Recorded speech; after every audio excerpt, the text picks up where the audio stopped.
চাঁদপুরের মতলবের ছোট ছেলে সোহান মাত্র 5 বছর বয়সে ফুটবলের এমন জাদু দেখিয়েছেন যা দেখে অবাক সারা বাংলাদেশ। এখন আর তার খেলার ভিডিও পৌঁছে গেছে আর্জেন্টাইন কিংবদন্তি লিওনেল মেসির কাছেও। চাঁদপুরের ছোট মেসি সোহান রিস্কা গ্যারেজ থেকে বিশ্ব মঞ্চের পথে। এই ছোট বয়সে এমন ফুটবল স্কিল। চাঁদপুর জেলার মতলব থানার পাচানিয়া গ্রামের সোহান আজ সবার মুখে মুখে, কারণ তার ফুটবল খেলার ভিডিও পৌঁছে গেছে সরাসরি লিওনেল মেসির কাছে। মাত্র 5 বছর বয়সে এই শিশু সোহান, যার বাবা একটি রিক্সা গ্যারেজে কাজ করেন। সংসারের অভাব অনটন থাকলেও ফুটবলের প্রতি ভালোবাসায় কোনো ঘাটতি নেই। প্লাস্টিকের বল থেকে শুরু করে পুরনো ফুটবল যা পায় তাই দিয়ে অনুশীলন করে এই ক্ষুদে ফুটবল প্রতিভা। একদিন গ্রামের এক ব্যক্তি সোহানের খেলার ভিডিও মোবাইলে ধারণ করে ফেসবুক, ইউটিউবে আপলোড করেন। কয়েকদিনের মধ্যেই সেই ভিডিও লাখ লাখ মানুষের চোখে পড়ে।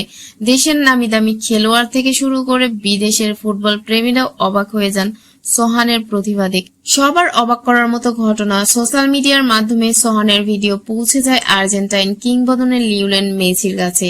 যদিও মেসি এখনো আনুষ্ঠানিকভাবে কিছু বলেননি, তবে জানা গেছে তার টিম সোহানের প্রতিভা দেখে আগ্রহ প্রকাশ করেছে।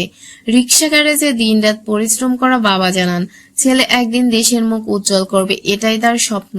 মা বলেন সোহানের পড়াশোনা ও খেলাধুলা একসাথে চালিয়ে যেতে চান। গ্রামের মানুষও গর্বিত এই ক্ষুদে মেসিকে নিয়ে। যদি সঠিক প্রশিক্ষণ ও সুযোগ পাই তাহলে হয়তো খুব শীঘ্রই আমরা সোহানকে দেখব জাতীয় দলে কিংবা আন্তর্জাতিক কোনো বড় ক্লাবের জার্সি গায়ে মাঠে নামতে। সোহানের মতো অসংখ্য প্রতিভা লুকিয়ে আছে আমাদের গ্রামেগঞ্জে। তাদের তুলে ধরতে আমাদের সবার সহযোগিতা প্রয়োজন। প্রতিভা জন্মায় গ্রামে, সুযোগ পেলে পৌঁছে যায় বিশ্ব মঞ্চে। সোহান সেই উদাহরণ।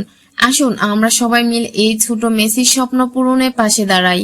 সোহানের গল্প যদি আপনাকে অনুপ্রাণিত করে তাহলে ভিডিওটি শেয়ার করুন আর মন্তব্যে লিখুন, আপনি কি বিশ্বাস করেন সোহান একদিন বাংলাদেশকে ফুটবলে বিশ্ব জয় করাবে?